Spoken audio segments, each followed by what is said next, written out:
Hello, welcome to episode 54 of Shining Light on Shadows, a candid conversation about mental health. This episode, Compassion Before Cleanup, Mental Health, Clutter, and Shame. My name is Neil Parekh. That's my co-host, Dawn Newberg. We are live on Facebook, Twitter, LinkedIn, YouTube, Instagram, and my website. Thank you to everyone, in particular, watching the replay. We know that 7 p.m. is everybody's favorite time, but we appreciate you coming back to watch the show. And we are looking forward to today's episode. It is going to, I think, touch a lot of nerves for some people. I know it's, getting my nerves going. It's certainly something that touches close to home. The whole idea of clutter and shame and guilt surrounding that. But Dawn, this is what we've been doing, right, for the last 2.5 years almost, from February of 24. The whole idea is to reduce the stigma around mental health. And I think it starts with us. It starts with us kind of challenging some of the issues that we've been impacted by. Yeah, 100%. And I think this particular topic is something that people don't really like to talk much about, because I think a lot of times people associate clutter with uncleanliness, and that isn't necessarily true. Just because, you may have a lot of things in your house doesn't necessarily mean your house is not put together or a good place to be. So I'm really excited for this topic. Great. It's something that I think I'd like to. I don't wish ill on anyone, but I'm hoping that it impacts more people than I realize, because it's not something you talk about, right? It's not something that comes up at a dinner party. So how messy is your house? That kind of thing. And I know that when we have people over, usually what I do is I close my door because I don't want them to see my office. But as I said, we are looking forward to having a good conversation about this. A few housekeeping notes. I want to take a moment and thank Digimentors for their support of the show. Digimentors, if you don't know, is the production company that, the social media and live stream production company that my good friend Sri Srinivasan started several years ago. And they do digital marketing, events, and digital programs like this. Strategic communications, training, and workshops. They also help with staffing and recruiting, and I'm glad for the support that they offer for the show. It makes a big difference. One of the things that we like most about the show is being able to welcome our guests watching, not just the guests who are on screen, but people in the audience. And with the platform we use, we can do things like this, where we get to say hi to a former guest, Stephen Kaplan, and a former guest on the show, a colleague of mine at Digimentors. And I want to thank Stephen for all the support. Every time we do a show, he is always good about sharing it and putting it on social media, putting it in his various channels, etc. So thank you so much, Stephen. Really appreciate your support. And I want to let folks know about a new project that Stephen is starting with your permission, Dawn. This is a passion project that Stephen just started called Just Look Up New York City. And I don't live in New York City. I wish I did. If I did, I'd be the first one to get up there. But Stephen started this project, Just Look Up New York City, where he's going to be doing photo walks around New York and looking at taking pictures, showing people how to take pictures of the skyscrapers, see New York City the way a former New York Times photo editor sees it. And these are some great pictures, a little bit of Stefan's bio. So I certainly encourage folks to check that out, and I'll put the website on the bottom for folks so that people can see what I'm talking about. Just look up nyc.com. Just look up nyc.com. Such a cool idea. I love this so much. I am like so intrigued by this. I just think it's great. Isn't it? I mean, just look so through the website and some of the pictures. He will be organizing. You can see right on the website some of the walks that he'll be doing, and I'm just so happy for you, Stefan. I know this is a passion project, something you've been working to put together. So kudos on that. Some of the other folks watching, my mom is watching from Hastings-on-Hudson, New York. Mom, thank you as always for your support. Always appreciate it. And then we have someone saying hello from the living room. Who is saying hello from the living room? Dawn, who is this person? That would be my husband, who is dedicated to watching every single show, and I'm so grateful for that. He's such a wonderful supporter. Absolutely. And Jim, we're going to be talking about clutter, of course, and some of the mental health issues around that. ADHD is one of them, and I've talked about it on the show. I was diagnosed with ADHD 2 years ago. That's actually where I met our guest, Alison DeCamp. She's a coach at Calibrate ADHD, where I do group coaching. But there's so many issues that kind of interplay with clutter and kind of your perception of it. Jim, if you have any thoughts on that, certainly would love to hear that. We have someone else watching from Milwaukee, Dawn.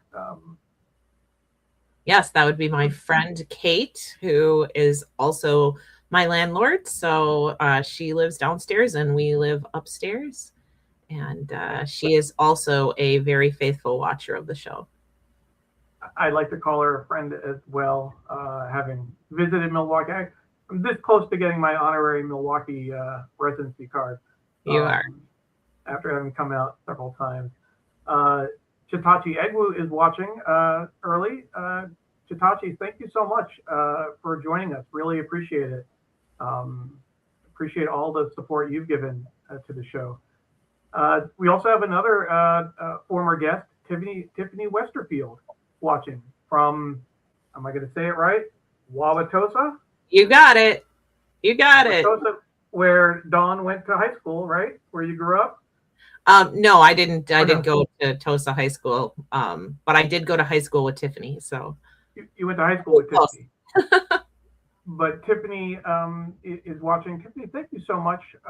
Really appreciate you reaching out before the show. I'm glad that this topic resonated with you, and that you'll, hopefully you'll get something out of it. And Stefan does say, offers his wowza thank you for showing his website earlier. So definitely encourage folks to check that out if you didn't get a chance to. So as I mentioned, Dawn, we're going to be talking about clutter and the shame and guilt associated with that, the impact on mental health. Without getting into too many details, I kind of shared my thoughts on how strong this is and how much I feel it. That it's a very personal thing for me, and I kind of deal with it on a day-to-day basis. Just give us a thumbnail sketch before we bring on our guest. What's your kind of experience with clutter, your thoughts on clutter? So I'm not really a very cluttery person. I like to have things very uncluttered, except my clothes. Like I can't get a handle on my clothes. Like my clothes come off at night and they land on the floor, and that's where they stay until it's laundry day. And then they get picked up and usually put into, I have a basket. I have a laundry basket that sits like right on my floor next to where all my clothes go. So it's just one of those weird things. And we have 2 bedrooms in our house, and my closet is in the spare bedroom. And Jim prefers it that way because he is not a clutter person at all. And I think if there were clothes scattered all over the floor in our bedroom, it would drive him. Well, he just would pick them up. Like, he wouldn't even say anything. He would just pick them up. So that's like my big thing. It's just always been clothes. Like, everything else, I'm tidy. I put, I'm not cluttery. I like to see counter spaces and things like that. But my clothes, I apparently don't like to see floor spaces. I don't know. We will definitely dig into that a little bit later. As far as Alison is concerned, again, our guest is Alison DeCamp, and she is a decluttering and ADHD coach. She wrote a blog post for this episode. And for folks who are joining us late, as a reminder, this episode is Compassion Before Cleanup, Mental Health, Clutter, and Shame. And Alison's blog post, the title, Your Clutter Does Not Define Your Worth. Clutter is morally neutral, and your level of clutter does not determine your worth. You are worthy and enough regardless of how organized your home is. When we approach our clutter with curiosity and compassion instead of judgment, it becomes easier to move forward. We'll ask Alison a little bit more about that and learn a little bit more about the work she does. But for now, please welcome Alison DeCamp. Hi, guys. It's a pleasure to be on and to see you guys. Absolutely. Welcome to the show. Thank you for joining us. We'll start right off. You in your blog post, you talk about the need for compassion. Yes. When working with people, you have been a coach. You help people kind of work through their issues. Before we get into that, how did you get into this kind of area of work? What drew you to helping people with clutter? Yeah, great question. I've definitely always been interested in being in a helping role and been drawn to that, and interested in learning about people and interpersonal communication and then what people struggle with. I've myself dealt with like mental health issues, ADHD, burnout, things like that, and know that clutter can be very closely tied with those. And so, I've had experience, and then also had friends and family who deal with clutter, and that combined with my love of creating systems, finding systems that work for people, problem solving on organizational challenges, all of that I started doing for myself and for other people that I know. And that combined with the ADHD coaching, it just sort of came together, and the ADHD coaching now informs my decluttering work.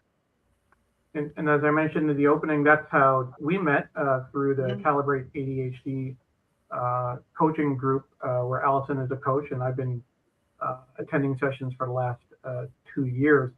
As we talk about that, I want to say hi. Lori Spellman is watching.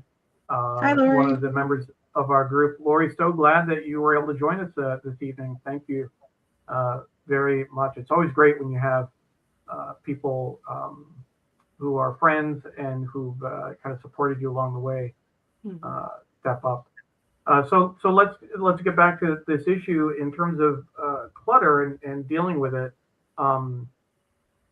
You really emphasize this idea of compassion in the title, Compassion Before Cleanup. Why is compassion so important? There are a multitude of reasons, and one of the key things I think is that when we don't have compassion for ourselves, things are even harder. They're weightier. We have less motivation to do things. And so having a compassionate approach and understanding why things might be hard for us, why it might be hard to declutter, why it might be hard to keep things, less cluttered, really can benefit and open up space for and take the weight off of the clutter and take the shame away from clutter. And so it helps remove having self-compassion and compassion for others who are dealing with it too, helps remove the shame and remove the roadblocks that a lot of roadblocks that we can encounter when we struggle with clutter. Yeah. Dawn? I have a question for you too, Alison. Sure. I know that when we were kind of doing our prep call, you were talking about some of the different reasons why people might struggle with clutter. And that really resonated with me. Could you share some of those different reasons that people might struggle? Sure. Yeah.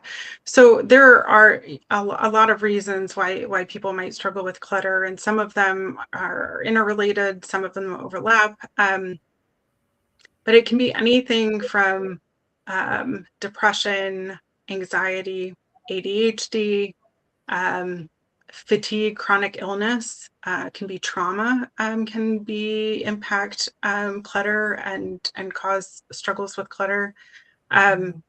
And a lot of those things, one of the key things I think that overriding things that is common with all of those is that they can put us in a survival state. And so the classic fight, flight, freeze, and fawn sort of mode where it becomes hard for us, we're in survival state, so it becomes hard for us to use our prefrontal cortex and keep things that online. And that's where all of our executive functioning is housed.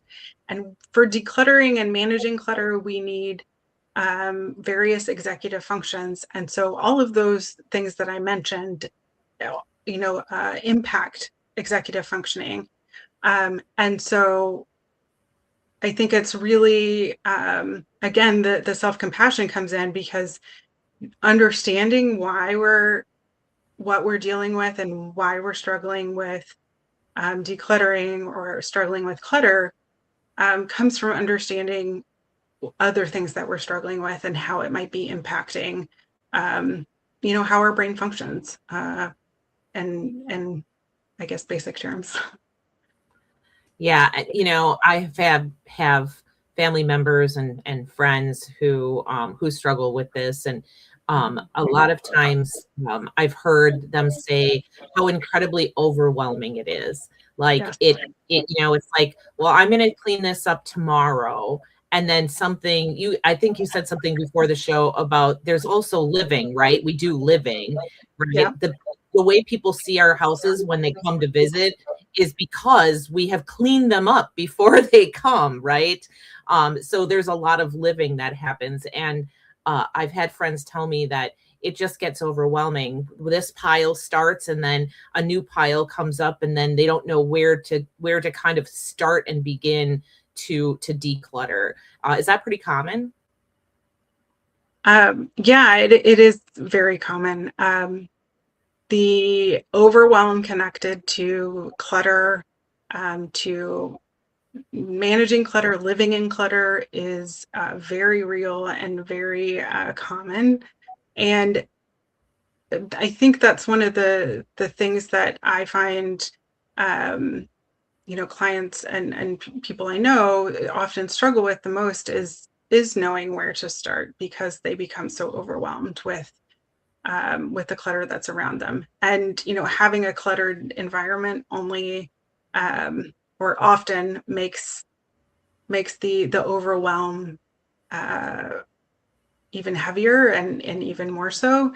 And so I think that that having having the self-compassion for the overwhelm and understanding that we're, in overwhelm. And I think that's why working with other people, whether it's working with, a friend or working with, a professional or something, that can be helpful because it focuses and gives you a place to start, that you don't have to come up with, and you can sort of use the person's energy and motivation to help focus and get started, which is often the hardest part. Just getting started is the hardest part. Mhm. What are some of the ways, when you meet someone for the first time? Now you'll help people both in person and over Zoom, right? Mhm. Yeah, most of my work is in person, but I do have some things that I offer online, remotely, including like follow up to organizational sessions where we go and assess various uh, like challenge or roadblocks in people's homes and what they're having the most trouble with, and talk about ideas and follow up on those ideas and systems and strategies to see what's working and what's not. I also do remote sessions, and we do like body doubling, and decluttering sessions remotely as well. But in person is where most of my work is, and I enjoy working with people and connecting with them because it can be really emotional work, and I feel honored when I'm a part of somebody's home and somebody's life. They've opened up things that can be very vulnerable. What is body doubling? Yeah, great question. Body doubling is it's basically, I like to call it sort of adult study hall. So like when we were in school, you would have the library or another place that, was for studying, and going there, you see other people studying or doing the work. And so the same thing is sort of true with body doubling. It's an ADHD practice, but also works for decluttering. Where if there's somebody else in the home or somebody else in the same room who is doing their own work, then that we can often get energy and motivation, and focus, and a tether and a way to stay on task, because we're reminded when we see them, oh, right, this is what we're doing. I'm doing my decided task, whether it's decluttering or cleaning or organizing. So body doubling is a way to utilize, people who are in your home or have friends come over or family come over. It can also be done online, to have somebody up on Zoom or Google Meet and state your intention for that like hour. I'm going to work on decluttering this half of my desk, for example. And then at the end of the hour, then you come back and touch base and, celebrate what progress you've made, and give encouragement and some gentle accountability. So, it's one of the tools, one of the strategies that can be helpful for people. And it's a broad idea. I mean, Mhm. body doubling, actually not just with clutter, but with any kind of work. If you, I know my wife is part of a group that they'll log in for the first 5 minutes and say, okay, I'm going to work on X or Y, and then they turn cameras off, turn microphones off, and then just do work. But you have someone that you're going to check in with at the end of that hour. And if you don't get everything done or what you intended to get done, that's okay too. But it's a way, if you need help organizing your time and organizing your thinking, it definitely works. We had a few other comments that came in. Tiffany says that she's been dealing with this all summer in terms of dealing with clutter, and trying to get ahead of it. And she said that when I start small, things in the other part of the house get cluttered, and it feels like a losing battle. Mm-hmm. Alison, what kind of advice would you offer to someone if they're trying to just figure out, okay, I could start here, but that means this part of the house is going to get worse, and then if I go over there, I'm going to lose it over here. Mm-hmm. How do you balance that? That's a great question. I think there are various avenues that you and strategies you can utilize. It is a hard problem and a common problem, so I just want to validate that that's you're not alone, Tiffany, in that, and that's something that I think a lot of people struggle with. And part of it, I think, is coming up with strategies and that are not only for decluttering but also maintaining. And so it could be, it can look like for my car, for example. One thing I try to do is anytime I leave my car, I try to take a handful of trash with me. So if I had something in the car, then and ate something in the car, then I try to take it with me. So I'm tying that to getting out of the car. So having little things like that where you're tethering it, tying it to habit stacking on something else can be helpful in creating systems that help either prevent things from getting cluttered or help sort of reset things when they do get cluttered. And then as far as, having on a larger scale, I think looking at, what is the clutter, what comprises the clutter, and understanding that. Is it that you got a bunch of furniture and family heirlooms that are now in your home and you have to figure out what to do with? Is it that trash and recycling or clothing is something that's hard for you? And then either making dedicated time or assessing with someone or just doing some reflecting as to like what could be next steps on how to deal with that, or what strategies you could implement with them. And I'm happy, Tiffany, to discuss anything offline as well, if that's helpful. But thanks, Alison, that's great. I'm sure that folks would appreciate that.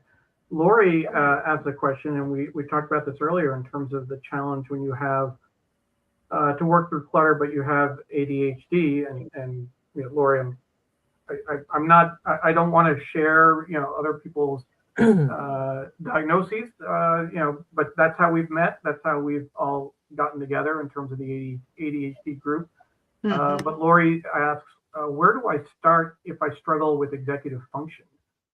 That's a huge barrier for a lot of people, just to kind of overcome that. Mm-hmm. Any thoughts on that? Yeah, I would love to know more about like what are the things that are hard, or the things that your specific roadblocks or challenges.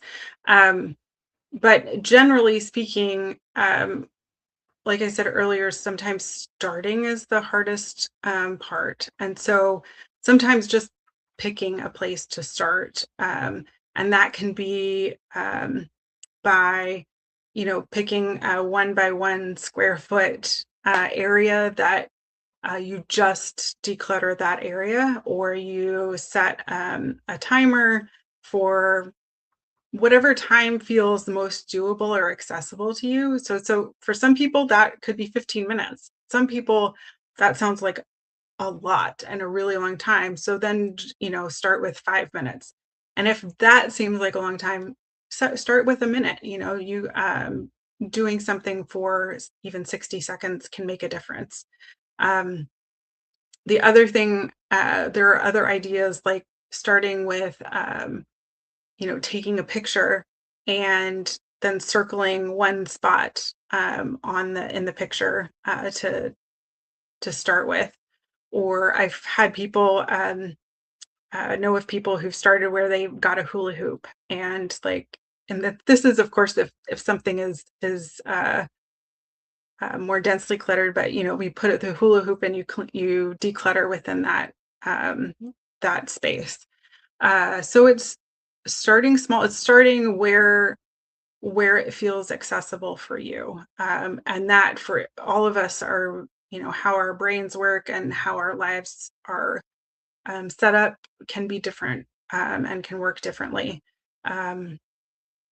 So those are just a couple ideas, but yeah, I would love to know more about what the specific challenges are with executive functioning and Sure. clutter.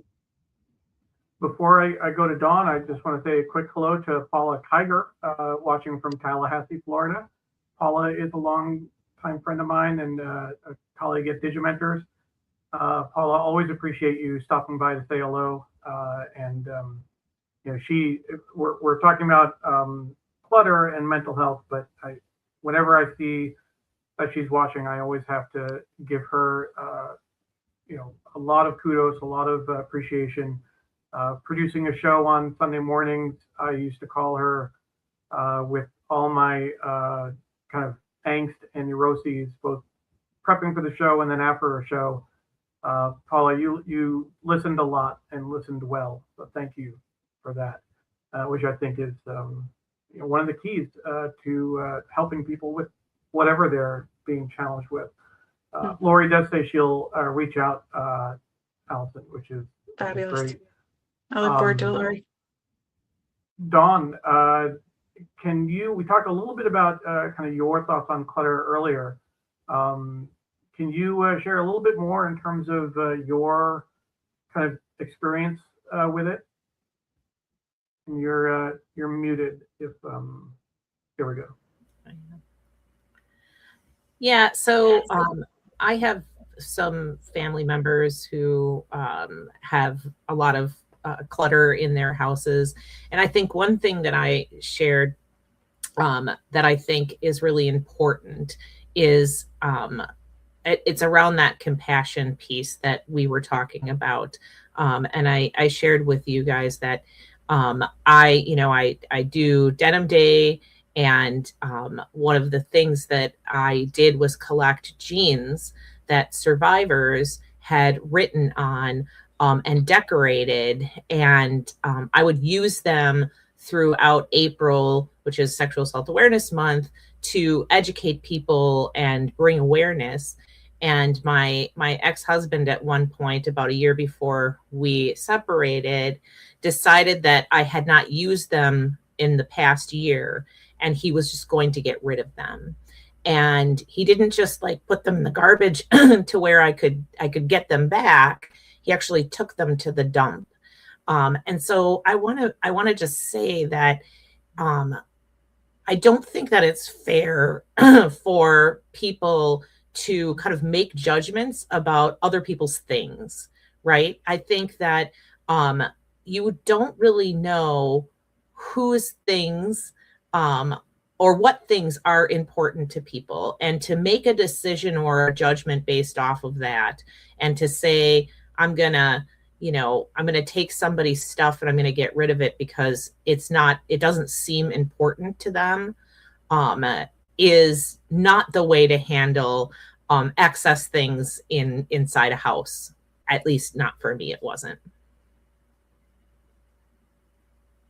Really hard, Dawn. Certainly,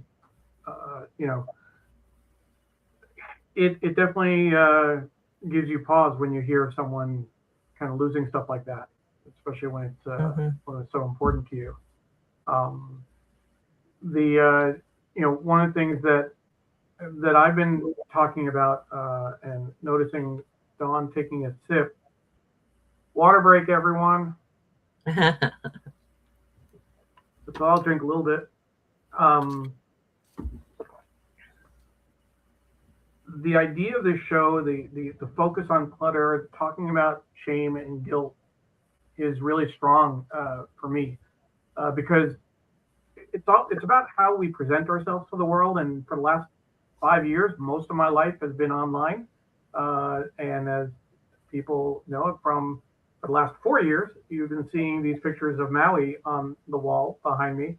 My intention was to try and put new pictures up every month or quarter or so, but I just haven't done that. But what you don't see is what my room looks like. And one of the challenges, and when you live with someone, you have to kind of balance different things. I'm not saying that my wife is perfect. She's not going to say she's perfect, but she definitely wants to keep the house clean and has more of a focus on that than I do. So the mess is really focused on my office, and I have everything kind of here. It is, Tiffany said in the comments, how do you not just shove items to other locations, like the stairs, the counter, and Lori replied she does the same thing. She moves things around, saying she'll get to it.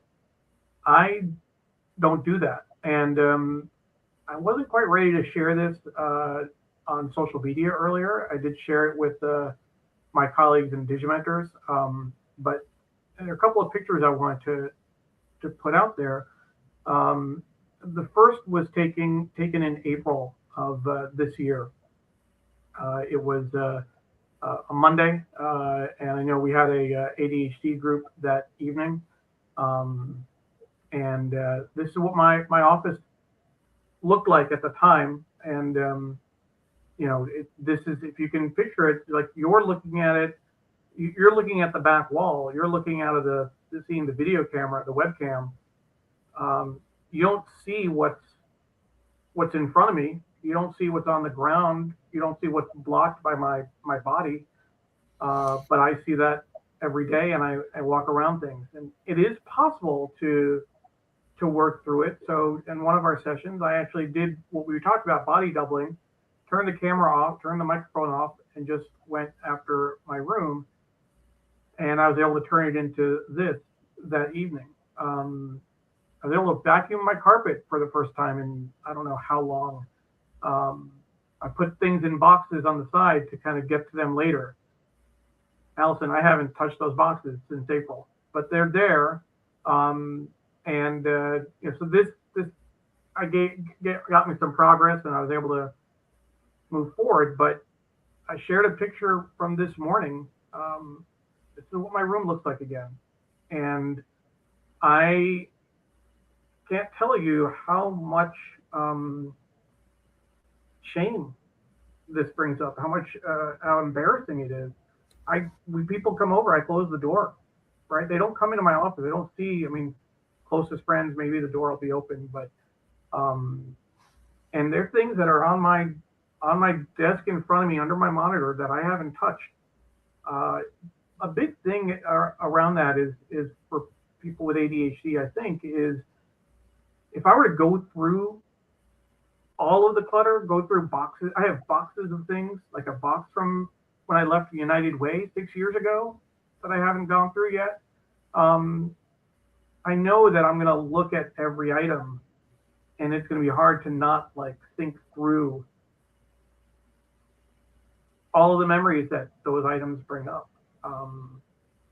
And I'm fairly busy work-wise, and if I work on client work, do I, spend the time to clean my office? Do I get ahead and, promote Sunday show or Thursday show, or do I clear the desk? All of that always, gets lower priority. Yeah, I definitely, like I said before the show, you are not alone in all of that, and the shame around clutter is, as you described, is very real and is strong, and there's this a stigma, and I think that having a compassionate approach, self-compassionate approach, and understanding why it's hard your life is busy, you have, things that are from past lives that you are tied to memories, and it's hard to go through those things, and it's understandable that it would take time and or not be a priority.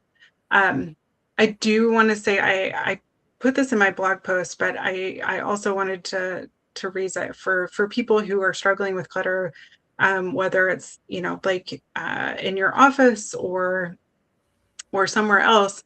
When I've was going through a period of untreated ADHD and burnout and depression and other things, I struggled with clutter. And one of my friends helped me, who's also a coach, and she helped me reframe things, and have a more compassionate approach and look at things like almost like a museum exhibit, if you will, where that coffee cup that was still there, maybe unwashed, was from the day after I put in 150% at work, was had extreme fatigue, had no energy, barely had the energy to walk my dog, much less do anything else. And so having the self-compassion to tie it and go, oh, there's a reason to that this is here, I think helps. For me, it helped reduce the shame and the stigma around it. For somebody else, it might be the pile of mail, or might be the pile of clothes, what have you. But looking at it and understanding that it's a reflection of whether of a challenge of some sort, whether it's a time challenge or energy challenge or what have you. So that's very real. I think as far as finding a way to deal with it, one is finding systems that will help maintain things and feed fit with how your life works. So if you I couldn't tell from the pictures, but let's say you have a habit of bringing like drinking glasses in, right? Or plates in, then maybe having a tray where you put those things once you're done. And then that's the tray that you carry when you're leaving. You carry that out with you to the kitchen. And so anytime you leave, sort of like I was talking about the car earlier, anytime you leave, you take something with you. Or yes, yes, exactly. So sometimes helping to contain and having a specific home for things. So this is the home for my snacks, or this is the home for my drink bottles, or having a recycling bin, not just a trash can, but also a recycling bin right by your desk. So that's where those things go, and they're not on top of your desk. Finding little things like that help fit with how you're living already and isn't a new thing, something that you have to add additional time or additional energy to on a regular basis, can be helpful.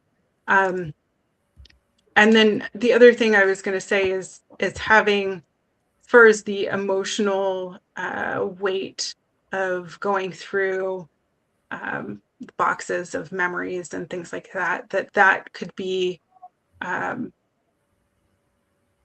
that's when it may be helpful to have the 15 minutes and even if you just go through a handful of items, then that's what you accomplished in that 15 minutes. And so you'll get through a box, in an hour, right? So a couple of sessions, maybe a weekly session of 15 minutes. Breaking it down into smaller bits can be helpful. Not always, but that can be helpful. I did want to also just go back briefly, if I could, to what Dawn talked about with the Denim Day jeans, Sure. and say that decluttering other people's things is just, that's something that I don't do, and I don't work with clients to do, because that can be feel like a real violation, a personal violation, and can, for people, can cause trauma or can re-traumatize people.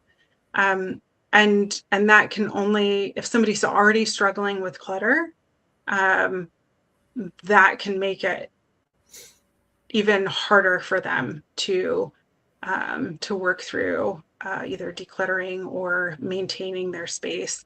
And for other people, it can, it's a violation of trust. So then that's something that it's hard for people to then trust others who have said that they were helping or wanted to help. So I think being very respectful of people's belongings, whether you think it's trash, whether you understand why they're keeping it or not, is really important, and helps with that compassionate approach. So you can extend that to other people, and protect, what they consider as important, and understanding why they consider something as important may help prevent, violations like that. So Yeah, and I just want to say that my current husband, he gets accused a lot of moving or throwing things away or doing something with my stuff, and he has never done any of that, but he gets accused of that a lot, because I think I'm very triggered by what had happened, that I immediately assume somebody misplaced or threw away my things. And that's not him at all. Every time I have to say, "Oh, sorry," because he didn't do that. So I think thank you for validating that, because that is a very good point, that I definitely do impose those feelings from that traumatic experience to other relationships I have. And I want to bring in a comment from my mom, actually, that speaks right to that, Dawn. Mom switched over to YouTube. I think it's the first time I've seen that happen. But she says people have subjective feelings and memories and associations with things in the house. Others can't judge. You just can't judge about that. And I think that's very true. I do want to go back and do two thank yous, two appreciations. One is the fact that while I had this picture up on the screen, Dawn is my co-host. We produced a show together. She has full access to the back end, but usually I'm the one that's putting comments on and reading. While I was talking, Dawn went ahead and put Tiffany's comment on the screen. I was as happy to see Tiffany's comment as I was to see Dawn putting it up there. So I appreciate that, Dawn. I really do. And Tiffany saying, "You're so brave to show this. My desk looks just like this." Thank you, Tiffany. She said my whole house looks like that. Stefan wrote, and this might block Dawn, so I apologize for that. Let's fix that a little bit. I am someone who has always struggled with clutter in my office, and I literally keep moving things around. I move camera gear and bags, etc. And it is stressful because I have now expanded more in the other part of our full basement, which is where my office is. I can relate, Neil. Thanks, Stefan. Appreciate that. Lloyd took this in a more cerebral capacity, saying I have a cluttered brain, which I think a lot of us deal with. Mark said decluttering is my biggest problem, which Mark, I appreciate you putting that out there. That's one of these things I said earlier in the show, that it's kind of like with everything we talk about with mental health. This is not something we talk about in public or in polite company.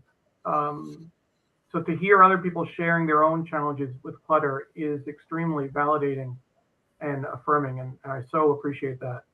Mark is saying hello from Durham, North Carolina. Great show as always.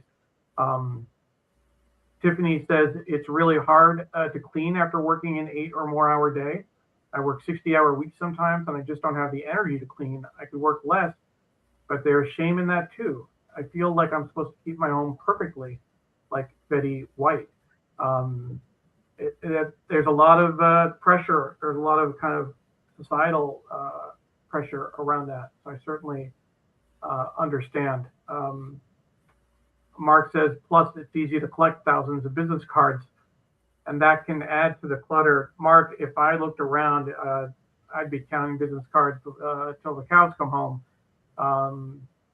That's certainly a big problem. Some people's junk are other people's treasure. As a historian at a cultural center, I'm finding all kinds of treasures in our storage spaces. And my mom added again back on Facebook, everyone has subjective meanings and feelings and memories for different things in the house. Also to partially to declutter and work every day for a few minutes. As she's saying that, I do want to give my mom a huge shout out.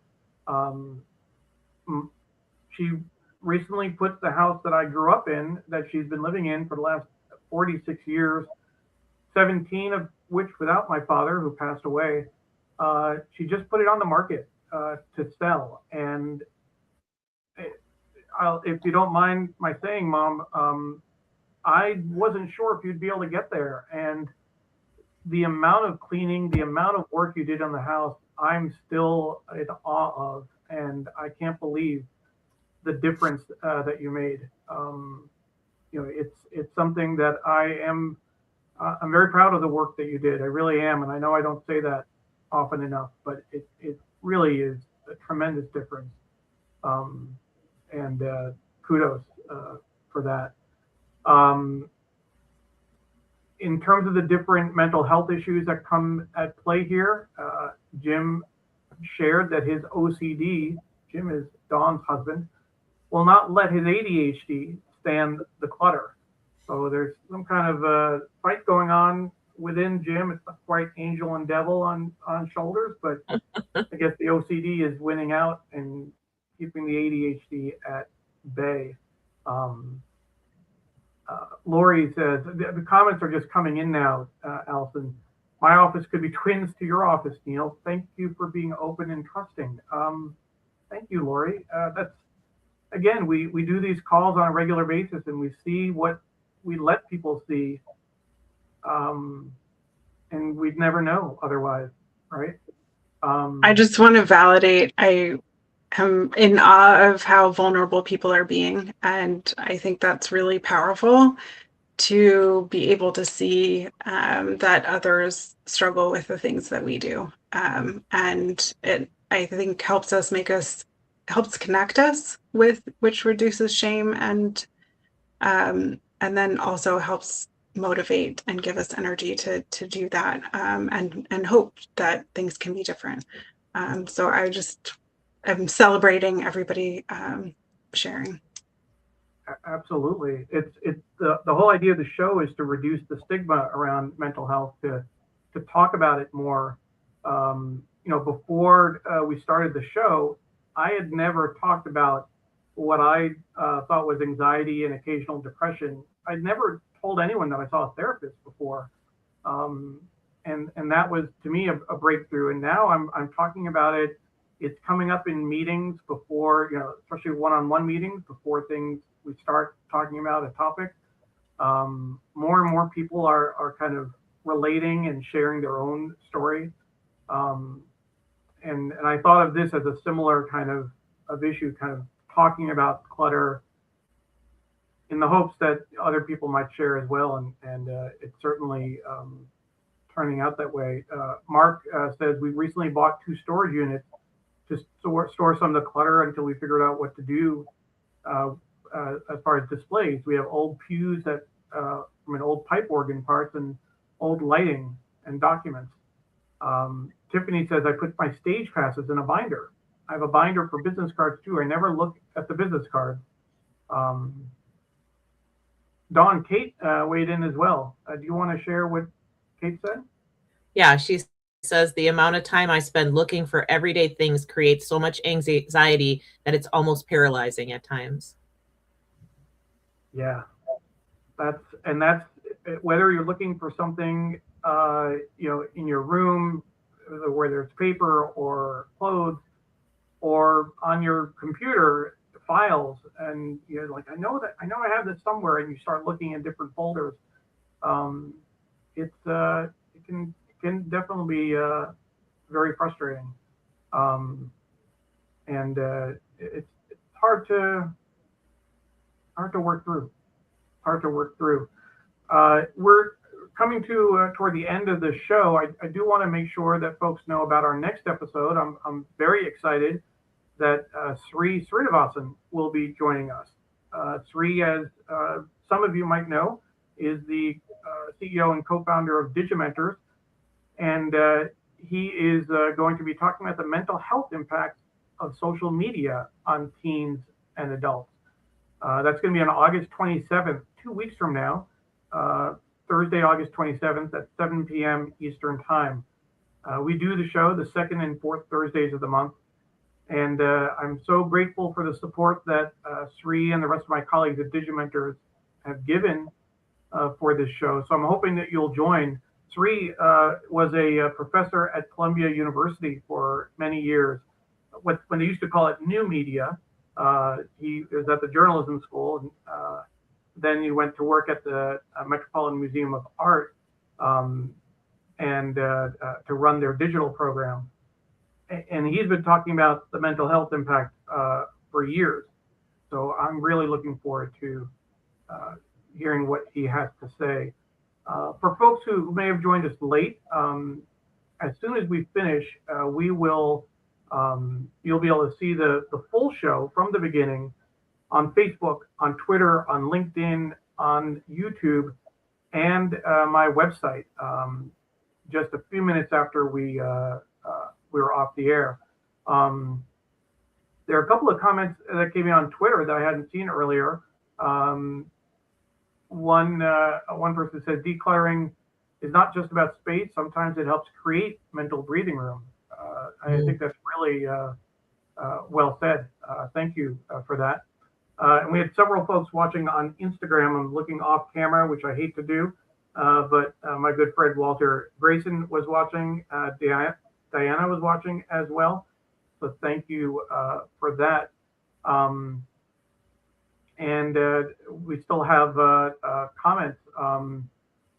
Tiffany said, well, Mark said first, it can be very frustrating when you know you have it, but don't know where you placed it. And Tiffany said, I've been trying to recognize my emotional attachment to things and the memories these items hold. I've been trying to celebrate my small wins. That is huge, Tiffany. Celebrating wins is very important. And we definitely want to encourage that. Neil, if I may. Yeah, I was just Alison to share great. Some Sorry thoughts. to preempt. No, I was just gonna to say one of the things I wanted to say, and so I'm so glad Tiffany brought it up, was that celebrating. I think one of the keys to compassion and having self-compassion is celebrating the small wins and celebrating the progress you do make. Whether that's you spent a minute, did a timer, spent a minute throwing trash away, whether you picked stuff up off the floor, whether you cleared a drawer, whether you organized your countertop, like whatever it is, put the donations in the car, like whatever it is, it's important to celebrate the small wins, because that really starts to retrain your brain to recognize even more of the small wins, which gives you more energy and momentum. And I was telling Dawn and Neil before the show that there's a cool thing in our system in our brain, the reticular activating system, which is RAS. And that system basically helps you focus on the things that it thinks are important to you. So it's the system that when you buy a new car or you are looking at a new car, you start to see that car everywhere. That's partly because your RAS recognizes that's important to you. So if we can start to retrain our brain by celebrating our wins and celebrating our progress, it will start looking for more of those, which only helps. Absolutely. If you're interested in learning more, you can visit Alison's website, DeCamp Decluttering, and that's decampdecluttering.com. Alison, thank you so much for joining us today. Here's just some of the questions, some of the prompts she has on the website that you can take a look at. Any other final thoughts?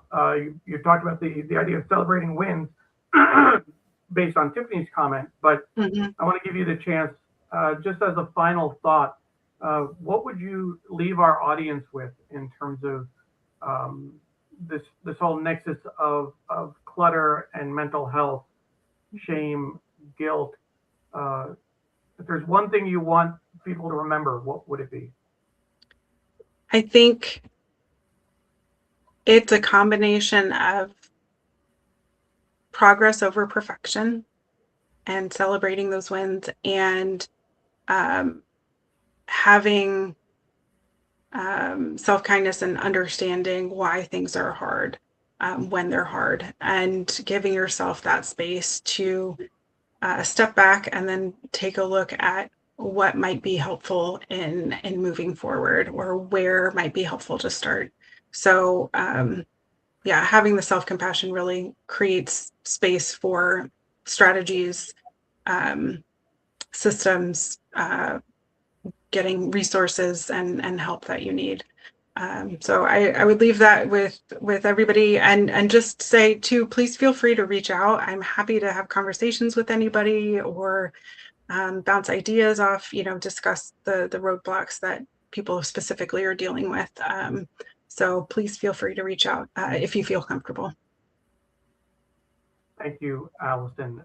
Again, you can find Alison at decampdecluttering.com, decampdecluttering.com for her website. Thank you again for joining us. Thank you. Thank you for having me. And I appreciate everything you said. I think that everyone's going to have a lot to think about coming out of this episode. Dawn, you made it through the episode? I did without any too much. My camera's a little funky, but I made it through. And thank you so much, Alison. It's been a really great show. We appreciate you. Thank you. I appreciate it. My mom says very good topic that we covered, and Tiffany says thank you as well. So a lot of appreciation. I think this was definitely a good conversation for folks. We'll see you in 2 weeks. Again, Sri Srinivasan will join us as we talk about the impact of mental health, social media on the mental health of teens and adults. Take care, and we'll talk to you soon. Bye-bye. Bye.